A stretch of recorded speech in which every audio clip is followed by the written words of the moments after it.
Assalamu alaikum. This is Pasha, the author of The Double Cross. Okay. Since state governors have banned our history being taught in schools and colleges across the country, woke, etc., I'm going to give you a true history of how the slave trade and the racism that followed began.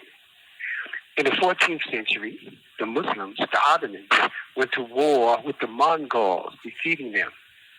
The Muslims then cut off Christian Europeans' access to Jerusalem and all land routes to India and the Far East. As a result, the Europeans began their crusades in 1096. And this exposed them for the first time to the outside world, to gold, to precious stones, silk, ivory, spices, teas, etc. With the land routes blocked, Europeans searched for new ones by sea. Enter the seafaring Portuguese in 1418. The first European nation to take us captive were the Portuguese. And they created the slave trade that would cause millions of our people's enslavement and death, along with many other things.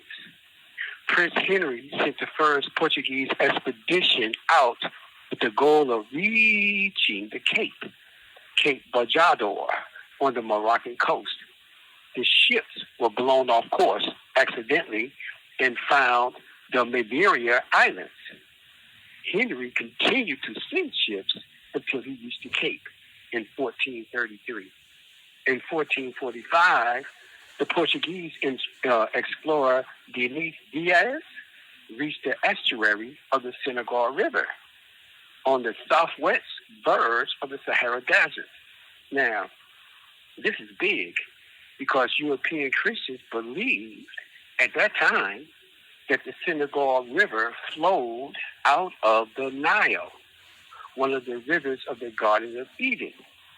Believing so meant that Europeans already knew and believed at that time that the cradle of creation of humanity came out of Akabu land, renamed Africa. So why not divine knowledge? In 1460, King John II sent out more expeditions who heard from Arab traders about the magnificent kingdoms of the people of West Africa, Ghana, Songhai, Mali, and I'm sure you heard the stories of Mansa Musa. The British explorers have a habit of renaming everything that they come in contact with, and not just us and the people of the Bible, but everything around us. West Akabu land became the Gold Coast. Atlantic Gulf became the Gulf of Guinea. The greatest falls in the world was renamed after a European queen, Victoria. Rhodesia was named after a British explorer, a rapist, murderer, pedophile, Cecil Rhodes.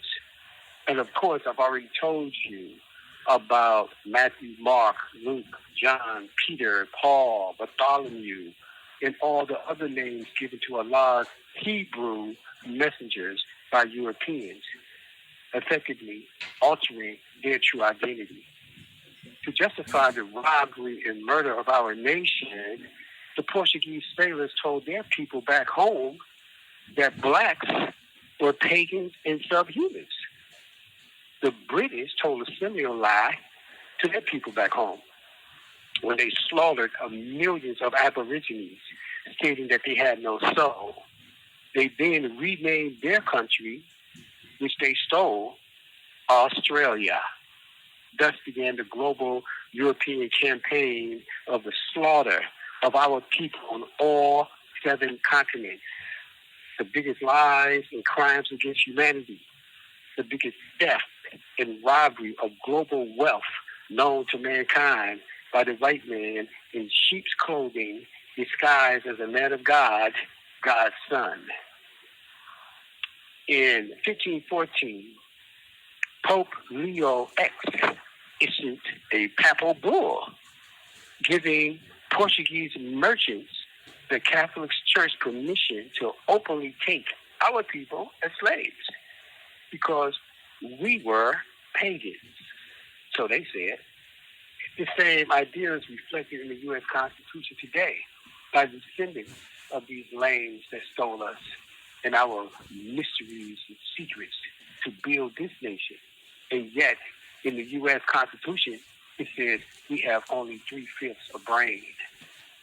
Now, they say this, and yet after decades and centuries of fraud, lies, and the theft of our ancestors from their tombs, carted off to be examined, then placed in European museums, European scientists and anthropologists are still no closer to discovering nor understanding Egyptians' mysteries. How we built the pyramids, how we raised the obelisks. Their thought process is fucked up. This Republic of America was built around sciences held secret in Egypt, which Europeans renamed Freemasonry. All of their symbols are Egyptian. All of the symbols here in America are Egyptian. The home of black people, we know this. The all-seeing eye on the pyramid, on the dollar bill, is what? Egyptian.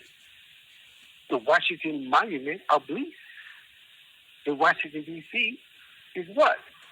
Egyptian. The scales of justice were used in what ceremonies to weigh the heart? The Egyptian ceremonies.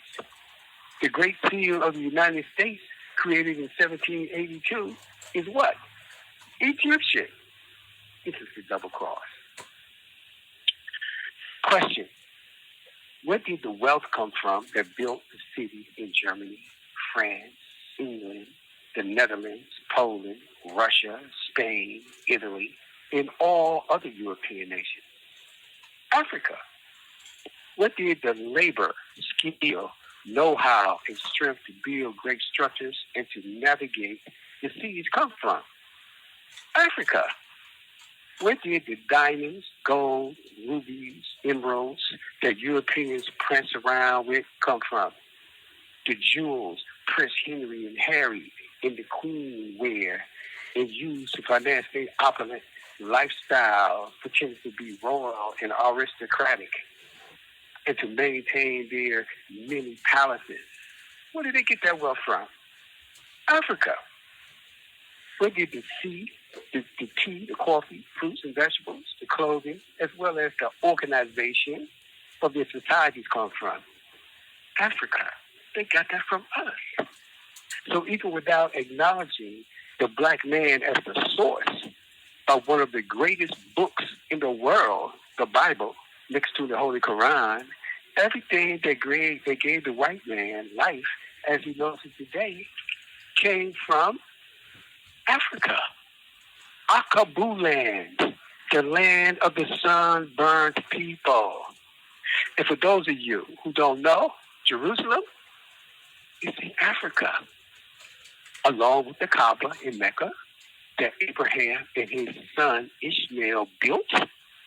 Both were born in the land of the sunburned people. Judea, the land of Canaan that you've heard so much about.